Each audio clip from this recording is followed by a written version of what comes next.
Back on another edition of Speed Street, episode 33, I believe, of Speed Street. Happy to be here. It is still halftime, halfway through the IndyCar season. Conor's been traveling a whole bunch per usual. I have not. I've been seeing movies. I've been watching the new Top Gun and going to see it again because I thought it was awesome. We'll talk more about that. But thanks for being here with us. Be sure to follow us wherever you get your podcast, subscribe, download at Speed Street Pod on Instagram and Twitter per usual. I'm Joey Mulinaro, and I got with me my good buddy, now a nationally televised color commentator, Conor Daly. What's happening, my man? Not a lot. Well, actually a lot. I shouldn't say not a lot. But yeah, it's been an exciting couple days. Instead of driving, we got a microphone in hand or a headset on. I got some free CBS polos, which is really exciting. And yeah, I mean, obviously an interest, like it doesn't really feel like a summer break because it was like a weekend off, but like NASCAR also had the weekend off, or the Cup Series at least. So like we were down in Pensacola and, Chase Elliott was down there as well with Bill Elliott, his dad. And it was kind of cool to just like have an off weekend to go do like experience something else. And, I hope people who enjoyed the SRX race, watch it again this weekend because I'm going to be back in the booth for South Boston as well this coming Saturday. So did you watch the race at all, Joey? I did, yeah. I watched it from downtown Indianapolis at Ralston's, right there off Mass Ave. I'm sure that you know about that place. Great spot down there on Massachusetts Avenue. And so, yeah, it was a group of about 6 of us. And I actually, what I did, you'd be proud of me. It was 8 p.m., not 8 a.m. That would be a problem if I was drinking that early on a Saturday. But it was 8 p.m. And I was like, hey, we got to get it on. So I tracked down our bartender, our waitress. I said, hey, can we turn it on CBS? Yeah, just a big CBS. We got the SRX race on. We got Conor Daly on the call. We need to have this on the TV.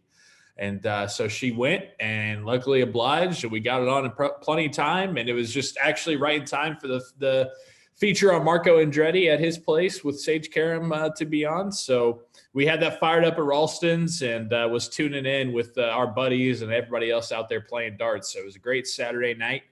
And hey, how about a little IndyCar representation, not only in the booth, but old Helio Castroneves comes with the win. Yeah, it was good. IndyCar was doing quite well in the SRX series over the weekend. Honestly, some of the battles were fantastic, really, between Helio and Tony Kanaan. I mean, two legends of our sport, of course, but yeah, they were really showing it to the NASCAR guys over the weekend. So. I'm sure that'll be different per weekend as every track changes a little bit. But it was a cool format. Once again, I thought there was some really good racing, and it's a half-mile oval. And they let me drive one of the cars actually before the race, all the race activities started. So I did get to drive one of these SRX wagons, and no big deal. But we did get in there, and we were about 8th quickest of the practice times of the first session. So. That felt good to be able to jump in and be somewhat competitive. But it was a great car to drive. It's got a ton of power, but it doesn't necessarily, it's definitely like a mix between like a stock car, but like a more sportier version. Obviously a certain amount of downforce. But yeah, a really interesting feel. Like the tires were going off because it was quite hot. Probably the hottest I've ever been at a racetrack. I think it was like 110 degrees. It was absolutely absurd. Like, and yeah, it just made for an interesting feel for a car. Now, I guess I can add that to the repertoire of vehicles that I've driven, and I've got photos to prove it. So maybe they'll let me race one someday. But for now, we'll talk about it on the mic and try not to say anything stupid on live television. Yeah, I was going to say, did Smoke get a chance to see out there ripping some laps? You going to put it down for him? Oh, yeah. Yeah, it was – I went out right after everyone finished their practice just to steal a few laps, did about 6 laps. And it was great to see everyone, honestly. Tony Stewart is a legend. That guy's got an incredible personality. Had lunch with him there. And, I mean, I went over to Bobby Labonte as well, who obviously like Bobby Labonte, Ken Schrader, All these guys, Bill Elliott, I'm 99.5% sure Bill Elliott had no idea who I was at all, even though I was like wearing a CBS shirt.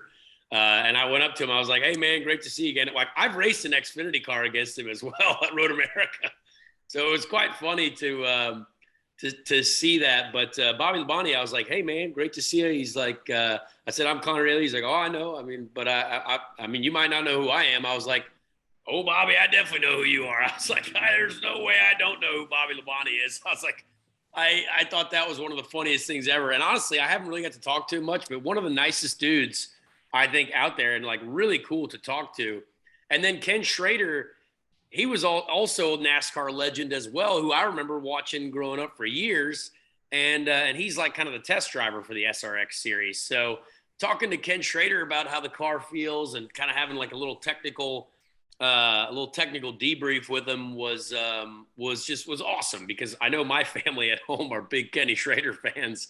And it was just something where, you know, I said several times in the broadcast too, that championship is so unique because, yes, some of the drivers are older, right? They're veterans. They've won everything ever. But they're just such great human beings overall. Like, it's like, wow, these guys are the guys. Bill Elliott, Bobby Labonte, Michael Waltrip. I mean, they're names that you're not going to not know. You know what I mean? If you've spent a little bit of time around, you know, any form of racing. So such a cool environment. Like, I can't wait to, get to the next one and talk to those guys even a little bit more, because it's a one-day show. So it all happens real quick. And it's kind of nice, but it also, the day's over before you know it. Yeah, I was going to say, you're mentioning about those names, and obviously we well documented this throughout this show, with me being newer to motorsports. But even when I wasn't really into motorsports, Michael Waltrip, Bobby Labonte, Bill Elliott, all those are names that even as somebody who didn't follow, it was like, yeah, I know those names. I know of those people. I know that they race cars. I know that they're really good at it. So even to the most casual of casual who didn't follow, those are huge names. I mean, I really would love to see eventually, like, I don't know if there's even any way possible, but I want to see someone from Formula One in there at the same time. I want to see like a very much like an IROC. There used to be a series called the IROC series back in the day. And they had so many different drivers from different areas of the sport. Like, I would love to see them get a Formula One driver over, whether it's, a currently successful one, which will never happen. But when they mix in the ringer drivers, like from the local tracks as well, I think that's awesome, giving these people such a huge shot at going up against, some of the best to ever do it in both open wheel and the stock car scene. I would love to see Lewis Hamilton do it. I would love to see, even when he retires, I would love to see Kimi Räikkönen do it. Like, Kimi's now coming over to do a NASCAR event with Trackhouse. I was like, get him in an SRX car too. You know what I mean? And I think everyone there at the series is like super into the show and super into making it, really entertaining. And I really do think if they can spice it up with even more drivers like that, it'll keep drawing people's attention. And right now they've got a great mix of IndyCar and NASCAR and some local favorites as well. And even some youth when Haley Deegan comes in and Chase Elliott, Ryan Blaney and Dave Blaney, when they do it, like, that'll be awesome. Ernie Francis was there this weekend. Ernie Francis as well, who I talked to for the first time, and good guy. I really, really enjoyed talking to him. He had a lot of bad luck in the event on Saturday night, but he's obviously, on the IndyCar ladder now as well with Force Indy and Indy Lights. And so it was just fun overall. And if you haven't given that championship a shot, it's pretty easy to find 6 weeks in a row on CBS, like primetime Saturday night. And I will be commentating on this one this weekend in South Boston coming up, and the Nashville race as well, because obviously we have Mid-Ohio next weekend, which we're all very excited about. But yeah, on the off weekends, we're going to do a little racing commentary. I think Bobby Labonte, I don't know if it's just because of Talladega Nights and Ricky Bobby, but Bobby Labonte is just such a pure, he was born to be a NASCAR driver. You're not named Bobby Labonte and going and pushing pencils, Exactly. Bobby and Terry Labonte. Talk about a family of absolute icons. Yeah, no doubt. So right away, you just know that guy's a racer. I saw somewhere actually on Sunday that now because Helio won that race, he's going to get to run the Daytona 500. Is this confirmed? I don't know. That was an interesting. He said it in his interview post race that the CEO of the series, Hawk, they call him. He, I guess, made a deal with Helio, or there's like some under the table deal that Helio. I don't know if it was the Daytona 500, but he made a reference to like, if I won a race, I would get to do a NASCAR race, and so I don't know what that means exactly, but it certainly perked up my ears a little bit. I was like, oh, that'd be interesting, and I think Helio seemed quite excited about it as well. So who knows? Yeah. Okay. Well, that's interesting. We're gonna have to. Ben, do you know anything about that?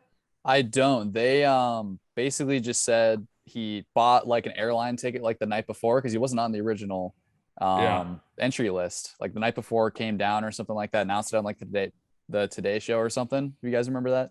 That's yes. So what was interesting about that is I heard Helio basically just text the CEO of the series and was like, hey, I don't see my name on the entry list, but I'm on a flight down there. And so overnight, they actually stickered up a car and built one of the spare cars for Helio.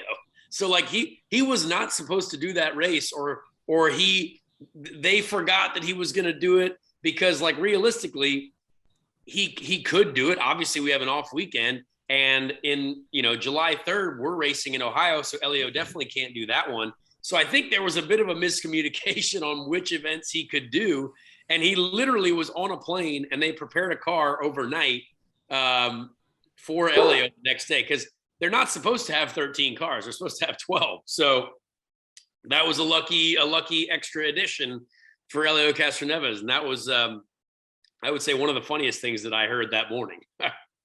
Wow. Well, typical Helio fashion, goes out there and wins the dang thing. So exactly. Hey, if he runs the Daytona 500, I think that'd be great.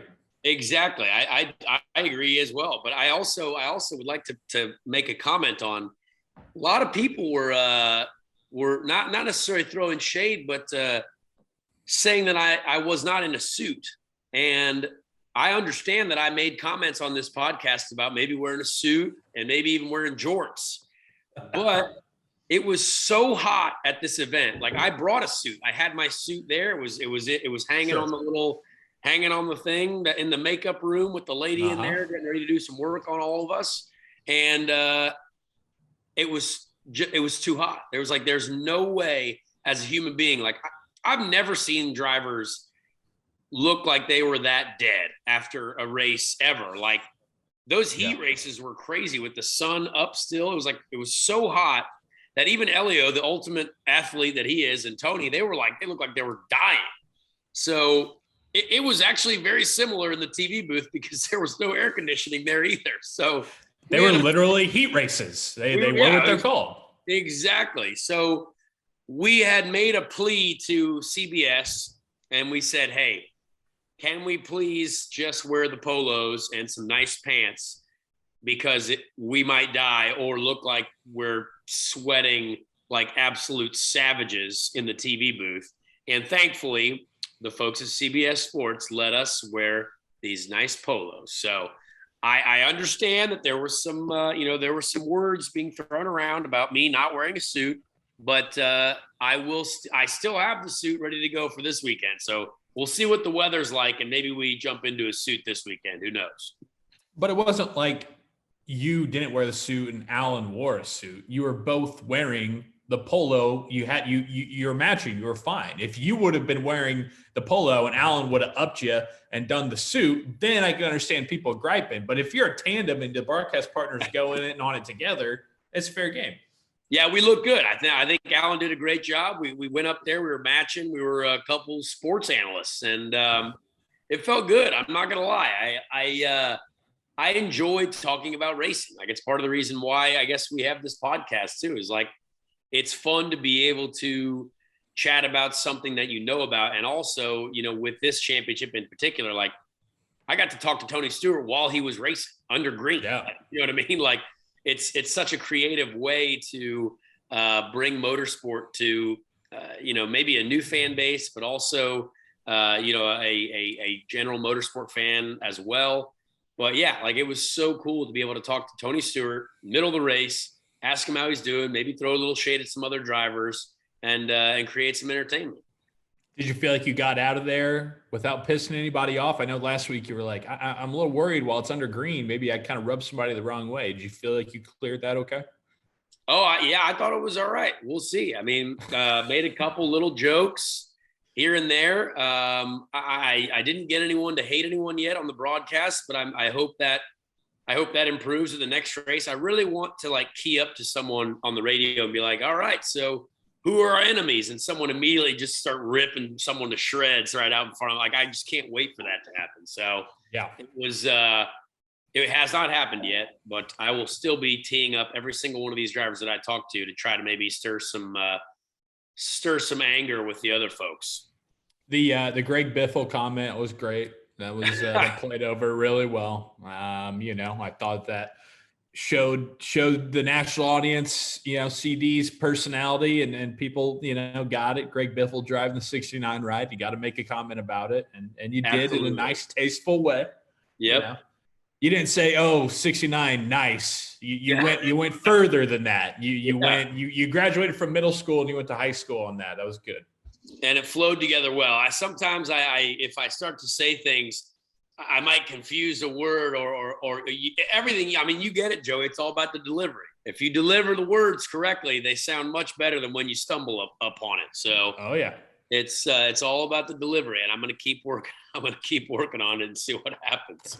Attaboy. Can we I forgot to mention it last week. Can we get some like nod to the podcast and to the podcast listeners? It doesn't have to be direct. You don't have to throw out a promo. You don't have to say on my podcast, Speed Street. I don't know what it is off the top of my head, but I think there needs to be like a little code sentence in there that for people who are watching this Saturday in South Boston, we can all do the Leo DiCaprio meme where you lean up from the seat and you point at TV because it's like, he's talking about us. He's talking about the podcast. You know what? I don't know. Maybe we just have to our podcast is called Speed Street, right? So like there could be a clever way to be like, oh man, it looks like he's living on Speed Street tonight. And it's like, ha ha ha. And like a big wink. I don't know. I do like that. Yeah. See, man, it's not, it's not like we're called, the Fox Jumpers or something. Like It's a pretty easy in the motorsport world way to work something in. I was thinking of some things in my head, but I think I might put it out there. Maybe we'll cut this clip. We can put it out there on social and kind of let the audience decide a unanimous what we can come up with for Conor in a reasonable way. Again, this is CBS. It's family friendly. It's national TV. Be able to give us a little wink and nod in South Boston on Saturday night.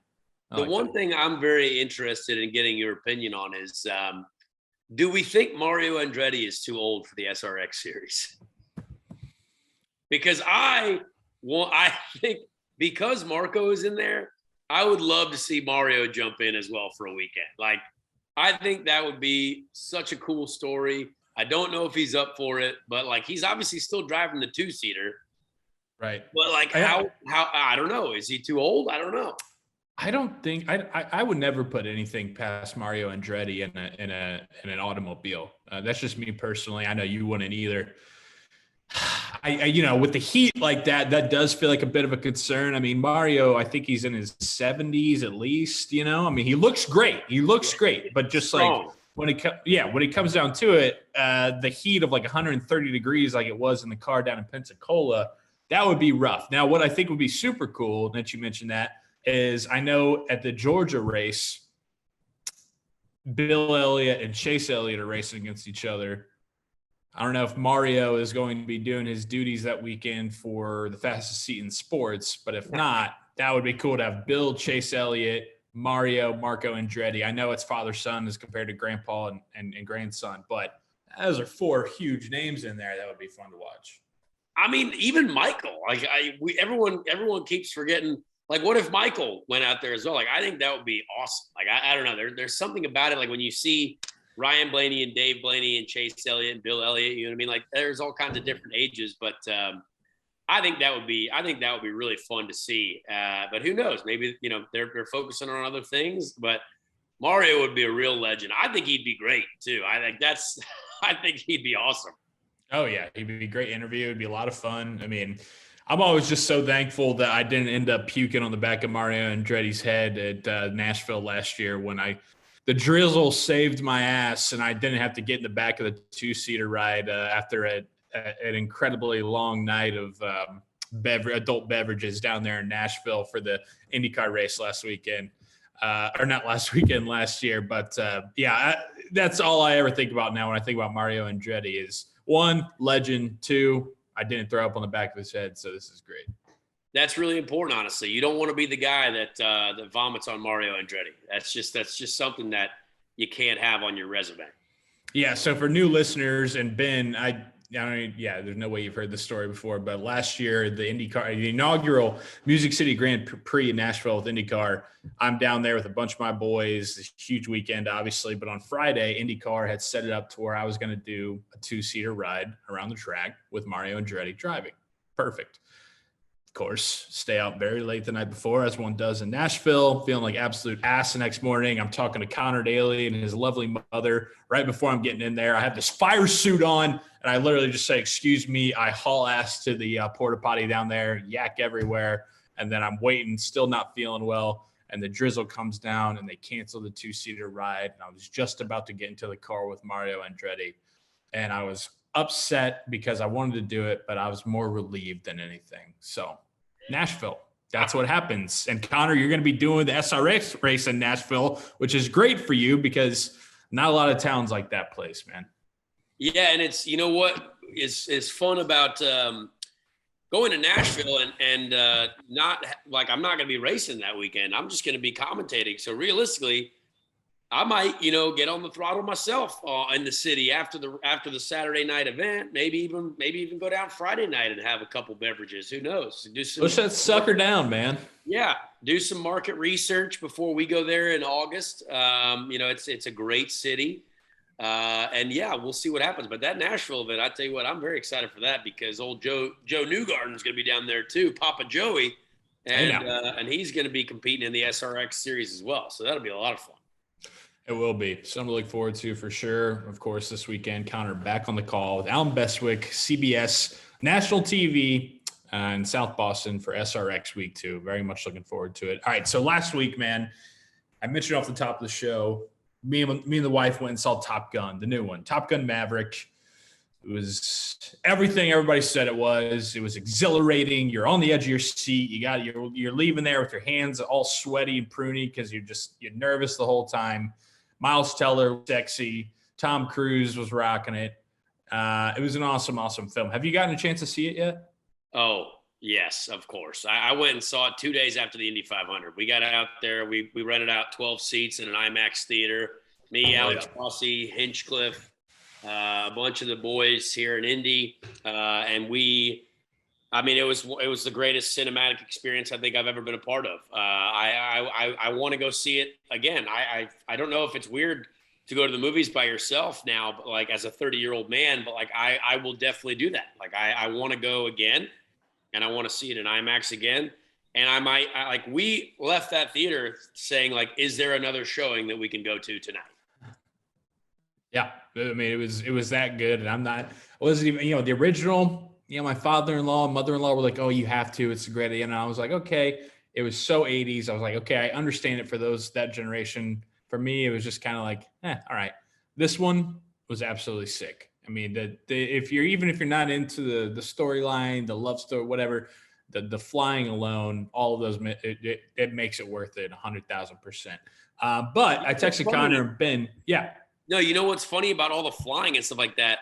Having been a part, like sponsored by the U.S. Air Force the last few years, like I did get to ride in those planes. And so like a lot of that filming that they did of like the facial like that was all real. Like I have footage of like my face also melting at like 9 Gs as well. Like that's why it was so fascinating because it was the legitimacy of it was just so cool. Like that was like, I was obviously very lucky to ride it with the Thunderbirds and the Viper demo team when we were partnered with the Air Force.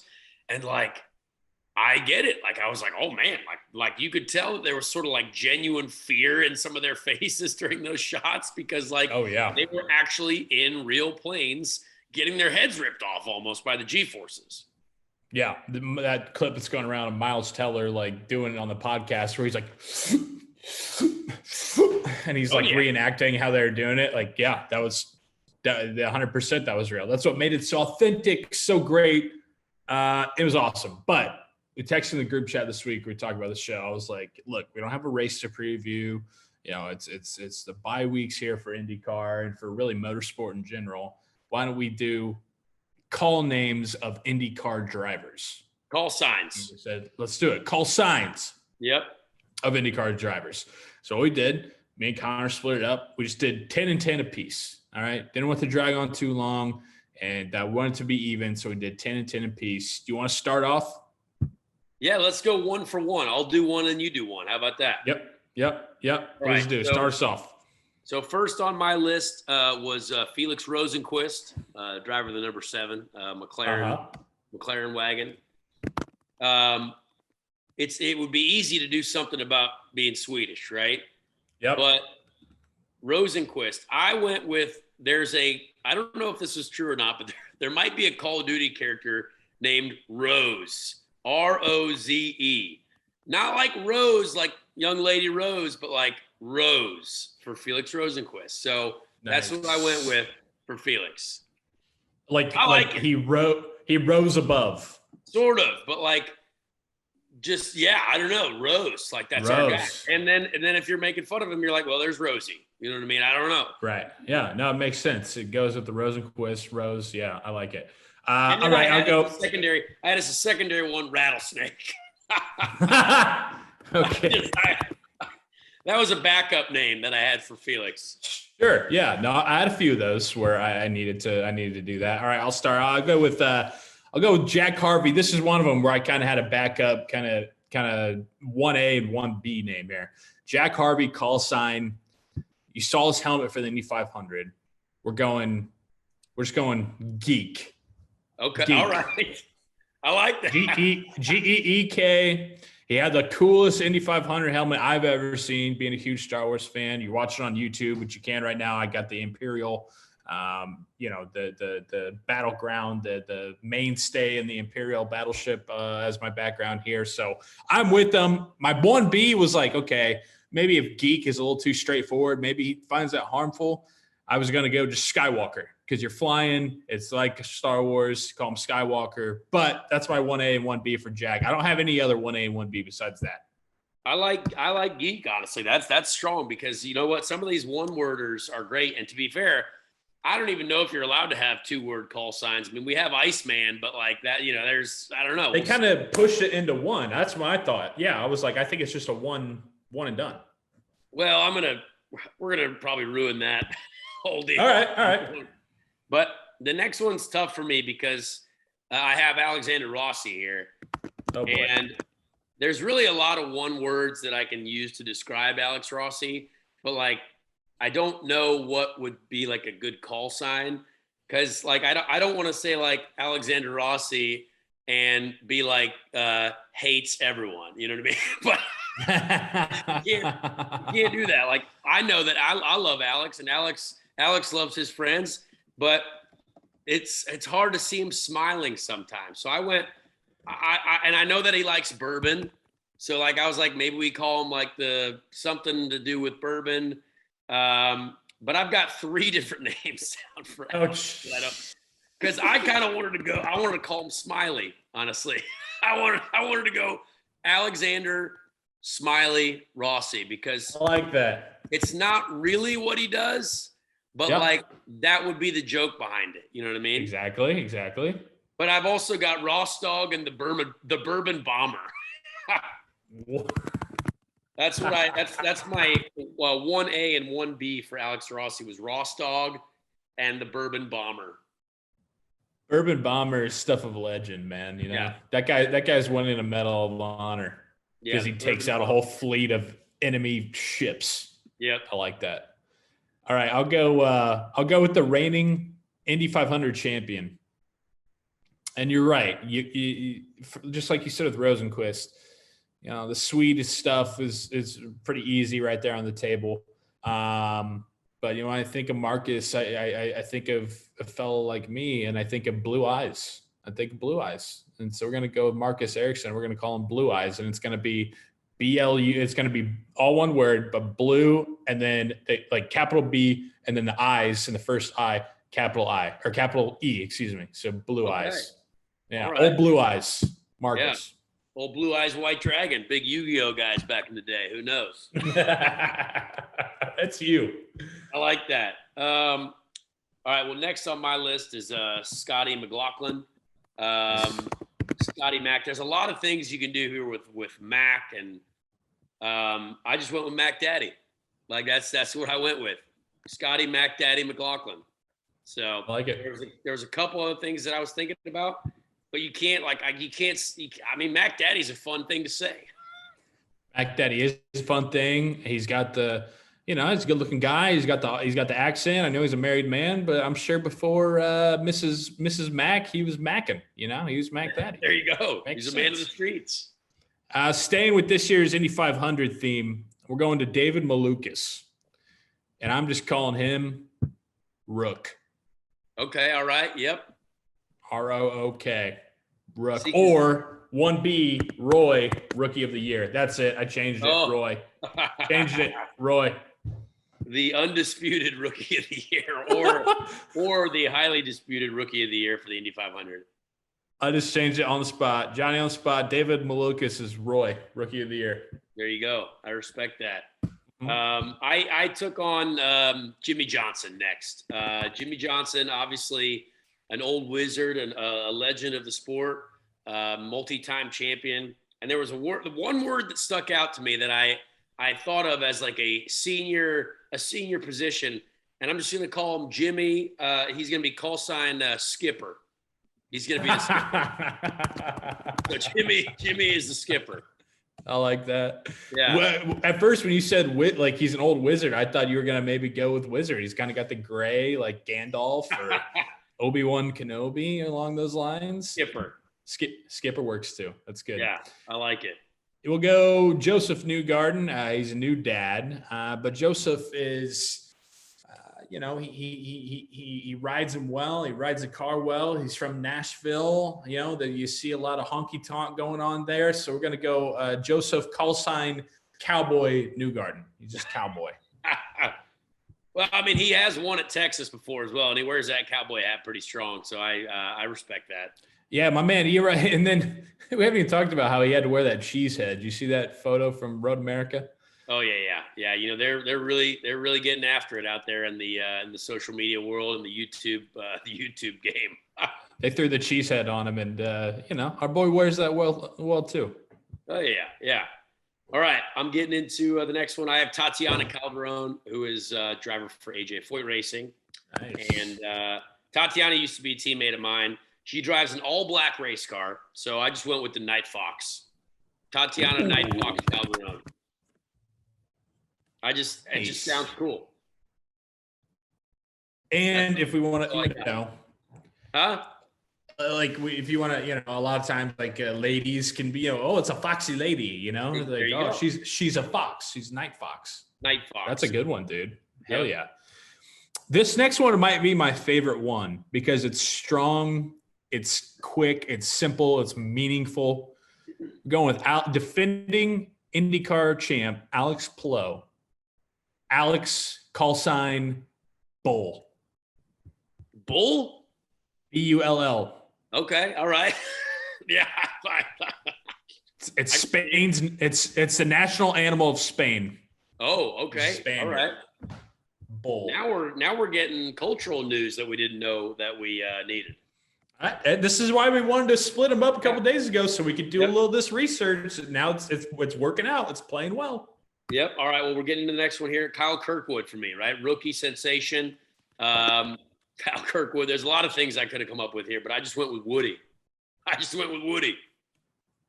Kyle, Woody, Kirkwood. Yeah. I mean, that's when we're talking like realistic, like what would be U.S. Navy or like a Top Gun. That makes the most sense. Just Woody all day. And he's hanging out with Top Gun, or he's hanging out with Iceman and Maverick for sure. Exactly. And I also saw the new Buzz Lightyear movie. I got to see an early screening of that, and so that. Oh, nice. Toy Story is fresh in my head. At first, I was like, "Is he a big Toy Story guy?" I didn't, but then I just realized his last name. So there's some weird, okay. Yeah. This is another kind of play on here. Pato O'Ward, right? Very talented driver, number 5, Errol Mclaren. He's a Mexican driver. He's from Mexico. But I'm going to call him Celtic because of O'Ward. It's a little play on because he's Irish.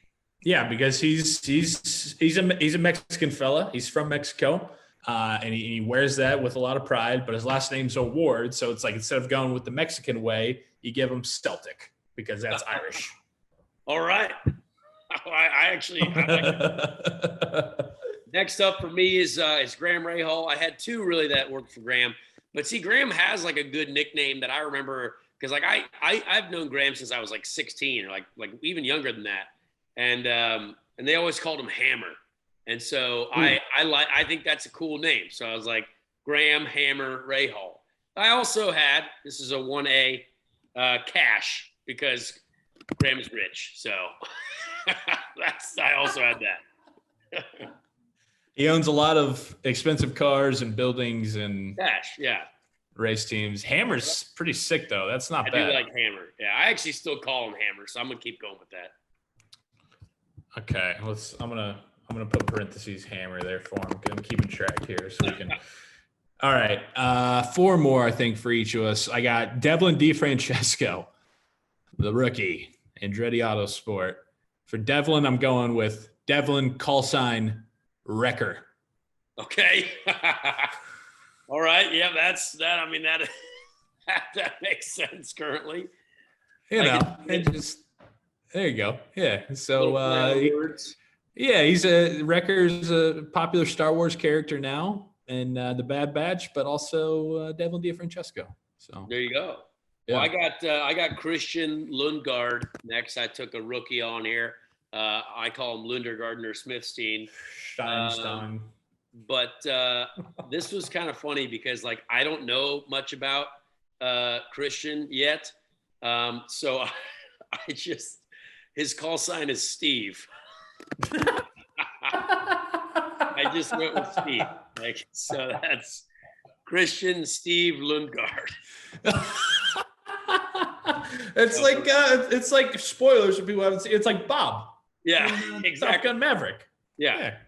It's just Steve. That's hilarious, dude. Just Steve. That's it. Yep. All right. I got young Colton Herta, California kid, young Colton Herta. I'm going with Stix, Stix. Okay. Yeah. Big musician guy. He's a musician guy. He's a drummer. He's got the drumsticks. He's a pretty skinny, kind of a rail kid. Yeah. Stix. Colton Stix Herta. There you go. I'm going with I've only got 2 more here. So. Yep. Same. Willpower, obviously very successful, but his call sign is Billy Two Birds because Willpower very famous for throwing up the double birds whenever possible, but really, several years ago, I think it was 2011 or 2010, where he threw the double birds up at race control, and it was very, very famous GIF, very famous meme. So Billy Two Birds is Willpower. See, that's another one I like. You zigged when a lot of people would have zagged. You went with that instead of something with the eyes, right? Exactly. That'd have been a good one, But I like it. All right, couple more for me. Rinus VeeKay, your teammate. Yep. I'm going with Rinus VeeKay, call sign Biker. Okay. Yeah. Yep. Yeah. He's had a tough time on the bike in the past. Few incidents, on the bike, riding along. At first I was thinking rider, but then I said, nope, straight to it. We're going biker. There you go. Well, last one, Helio Castroneves, 4-time Indy 500 champion. In some communities, 3-time Indy 500 champion. But Helio, I just went with Spider Monkey. That's there's no way around it. It's what he loves to celebrate. I saw him climb the fence over the weekend yet again. So he's call sign Spider Monkey. Nice. That's a strong finish there for you. And my last one, is you. And I've got a couple. Okay. Interesting. Actually, no, I landed on one. For Conor Daly, your name starts with a C. You're a man about town. Like to have a good time. So I'm going Conor Daly, call sign Chugger. Chugger. All right. Okay. Chugging, baby. I actually am not opposed to that at all. I would say that's not a bad one. I enjoyed doing that. It made me think quite a lot. And if you feel like on the socials you want to throw in your own call signs for any of these guys as well, feel free to tweet them at us and tell us if we did an awful job or if we did a decent job. Billy Two Birds is definitely my favorite one. Billy Two Birds, I think Daddy, and the skipper is my favorite. Steve, that's some great Steve, comedic value there, bro. That got me. That's hilarious. Yeah. Please do tweet at us, send us on Instagram at Speed Street Pod, at Conor Daly 22, at Joey Mulinaro, at Ben. You got to do it again, man. I can't ever. Neb not law. Neb not law. Neb not. Okay, Neb not law. Neb underscore not law for Ben Walden. We want to hear him. But yeah, I was just sitting there watching it, and I was like, you got these incredible speeds, these G's going on in the air, and it reminded me a lot of what you guys do on the ground, right? On the roads, on the ovals. And so I was like, we need to do this for IndyCar because call signs that was one of my favorite parts of the movie. Not even just all the flying and the action, but everybody's names. I was like, that's awesome how they get to do that. It's such a serious, everything on the line industry that they're in. Same with you guys. And then they have these nicknames that they all go by. I found it hysterical. I loved it. I agree. I think we need more of it. And speaking of G-forces, I want to get back into a little bit of Formula One racing that took place this weekend because we don't have much other racing to talk about. The trucks raced at Eldora on dirt, but I did not get to see that. So I don't want to make any comments because I didn't get to see it. But I did watch the Formula One race. I had a nice little afternoon brunch Formula One experience. I love when Formula One racing is on a weekend off and about 2:00 in the afternoon, which is very rare. We're very rare for us here in the States. But I was at Marco Andretti's house on Sunday. We had a nice little brunch and watch F1. And Montreal is a great track. It was a Canadian Grand Prix. One of my favorite tracks, honestly. I got to race there in Formula Ford in 2007 as a support race for Formula One. So very, very many years ago, but still to this day, one of my favorite experiences really at the racetrack. And it was a great race. A lot of crazy weather throughout the weekend. You had Fernando Alonso on the front row with Max Verstappen. I'm a big Freddie Alonso fan. He's such a great driver and also a man who appreciates the Indy 500, obviously, as he's come over to run it several times.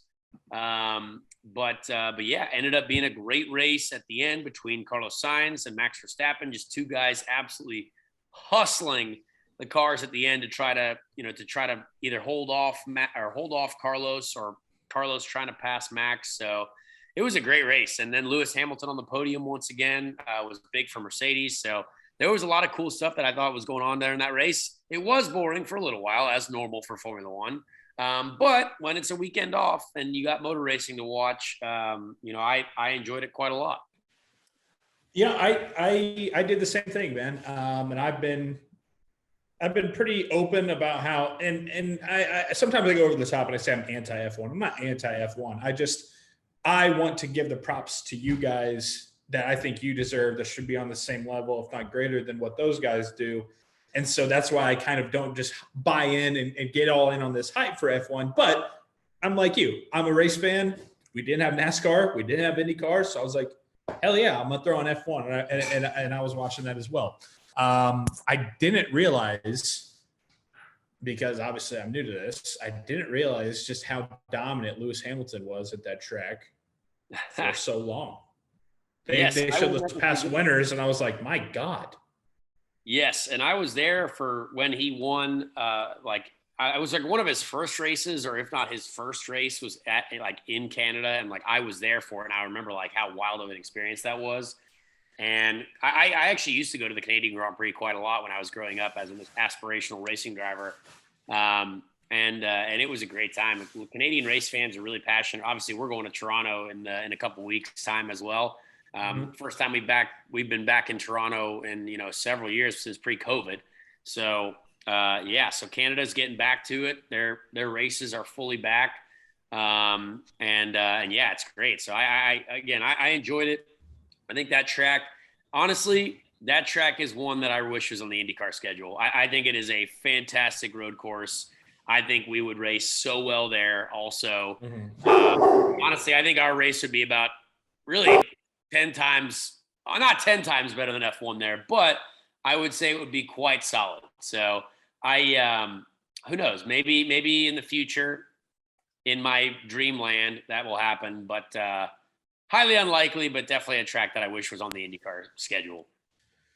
Real quick before we hop into a little bit of the testing, and then our 33rd and first full field entry of Ricky Treadway random Indy 500 drivers. I haven't gotten a chance to get your thoughts on, and it's a couple weeks old, but I haven't gotten a chance to get your thoughts on Max Verstappen's words about the Indy 500 and how he does not have any interest and he doesn't feel like he needs to risk his life.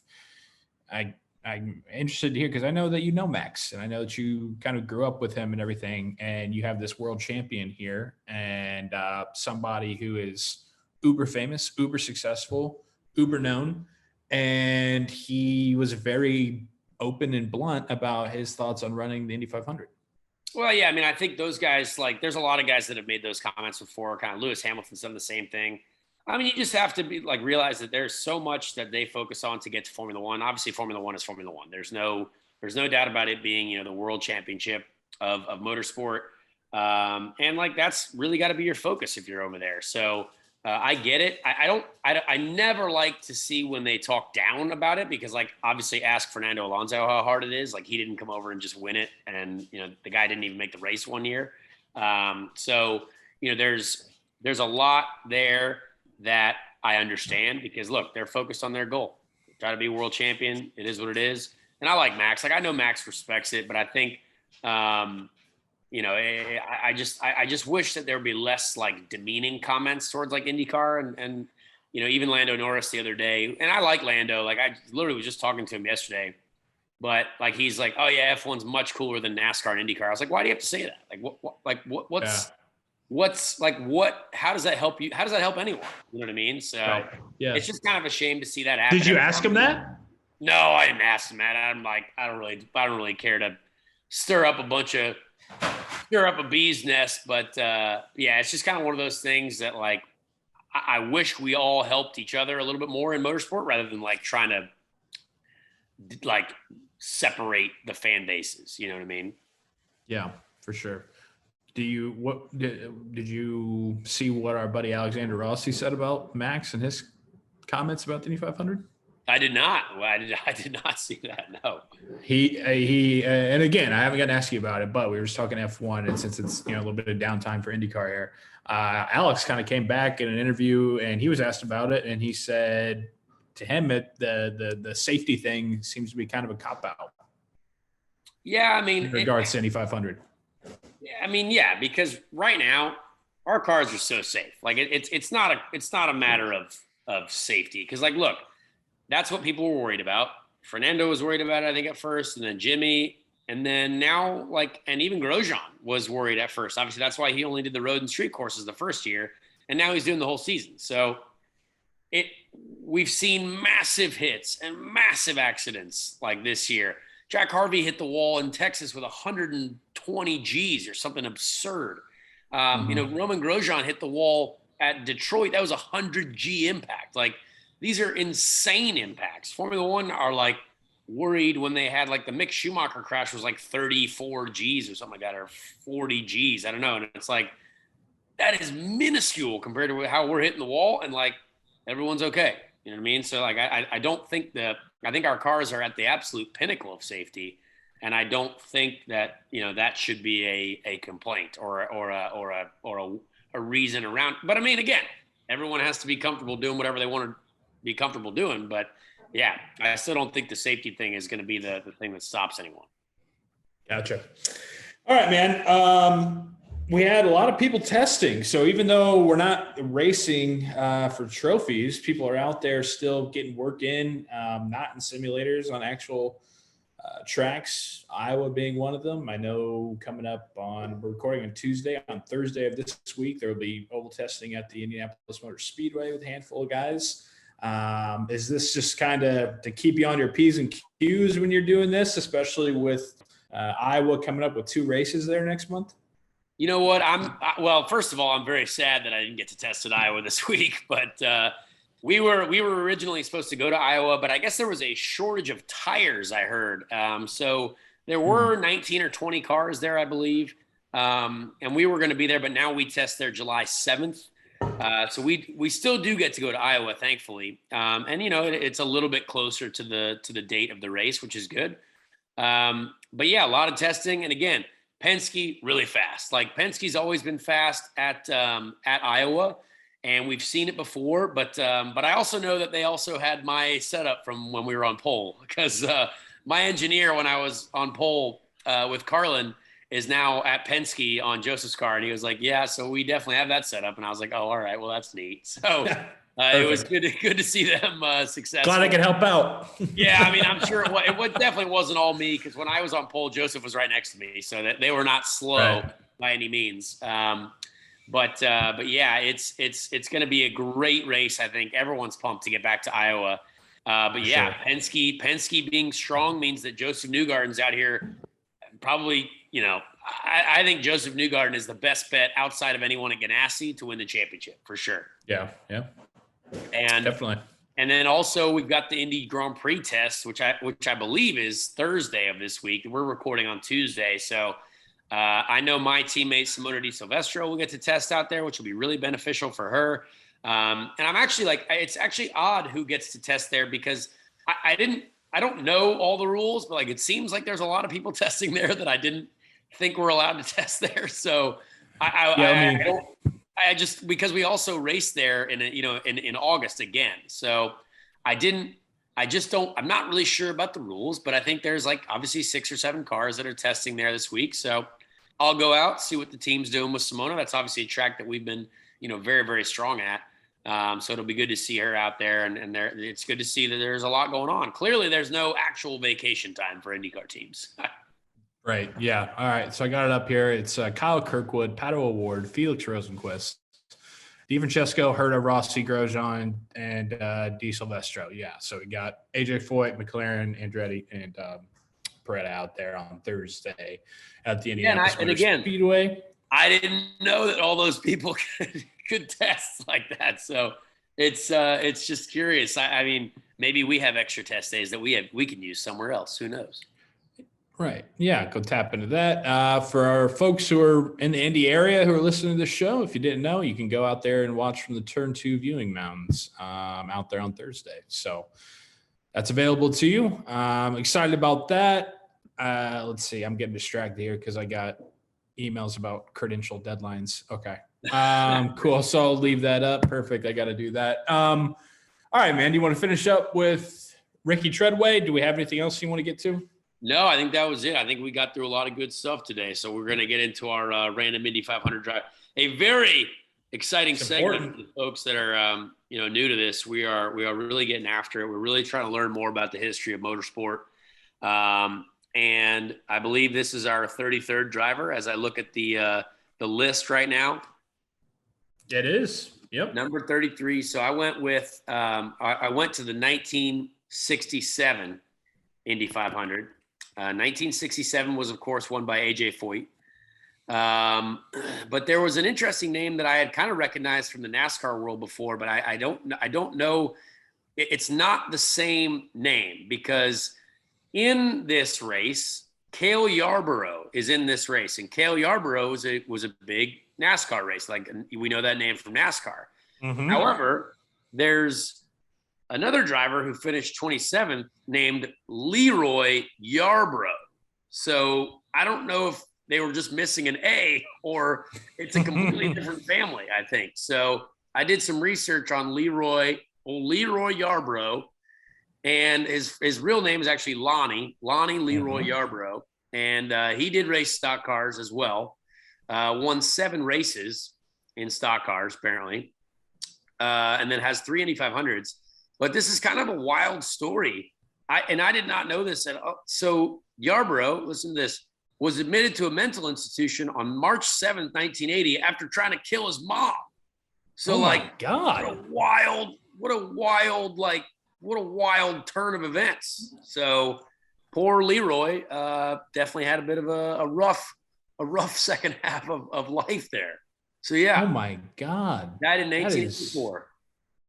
But yeah, crazy, huh? My goodness. According to Wikipedia, yeah, this is late obviously career not, and life. Yeah. Well, let's see. In 3 Indy 500s, real quick. Yeah, he was 67 was his first one, 69, 70. Okay. But then, yeah, he was declining mental health, too many crashes, and, quote, they sent him off the deep end. That's not great. That's what Ray Fox said. Too many crashes for him. So according to Wikipedia, in late career and life, on a Thursday evening in February 1980, Yarbrough and his mother, Minnie, were watching TV together when out of nowhere, Yarbrough would say, quote, "Mother, I hate to do this to you." Minnie replied, "What do you mean?" Yarbrough would proceed to strangle his mother, who was only saved by his nephew, who heard the screams and hit Yarbrough with a jelly bar on the head. Holy jeez. This is wild. This is now unsolved mysteries of Speed Street. No joke, crazy, man. Well, I mean, beyond that tragedy behind Lonnie Leroy Yarbrough, I don't know if you mentioned this while I was reading or not, 69 Daytona 500 winner. So in 1969, he won the Daytona 500, the Southern 500, and the World 600. He was the first driver to ever win NASCAR's Triple Crown in 1969. There you go. He's also named. He's also named one of NASCAR's 50 greatest drivers in 1998, and he has 3 Indy 500 starts under his belt. See, it's just wild too, because like I looked through the list of drivers, and you see Cale Yarbrough, and then I was like, okay, maybe he's related to Cale Yarbrough, but it's like there's just one less A, so it's a different name. Yeah, so Cale is Cale Yarbrough. Yes. And then you have Leroy Yarbrough. Yeah. So there's one less O. Yep. So that's our history lesson for this week. That's wild. Holy smokes, man. That's what a story. But a nice find. Yeah, I might have to do another Dateline episode like I did for your hot tub, but do it on Lonnie there. So racing Dateline. All right. Heck of a show in the books again. Thanks for being with us. So this weekend, Conor is back on the call with Allen Bestwick on CBS, nationally TV on at 8 o'clock, South Boston. Usually when those things get fired up there for the SRX series, I will be on a bachelor party in the Ozarks, which I'm very much looking forward to. If you guys have any tips, tricks about Lake of the Ozarks, listeners out there, hit me up with them because I've never been out there. Big fan of the show, just haven't been there. So looking forward to that. Be sure to follow us on socials at Speed Street Pod on Instagram and Twitter. They were available on YouTube, on my YouTube channel, Joey Mulinaro. There's a full Speed Street playlist there. So subscribe. You can watch along with us, have some fun. Follow myself at Joey Mulinaro, at Conor Daly 22, at Neb Notlaw. Good job. Nice. For producer Ben, shout out to him as always. No Speed Street in the books. We got a full weekend this weekend, but then next week we will be back to preview the glorious race in Mid-Ohio, 4th of July weekend. Very much looking forward to that. Conor, anything before we get out of here? Nope. Watch on CBS Saturday night. Let's have a great time. Have a great time. All right. Thanks, fellas. We'll talk to you next week on Speed Street.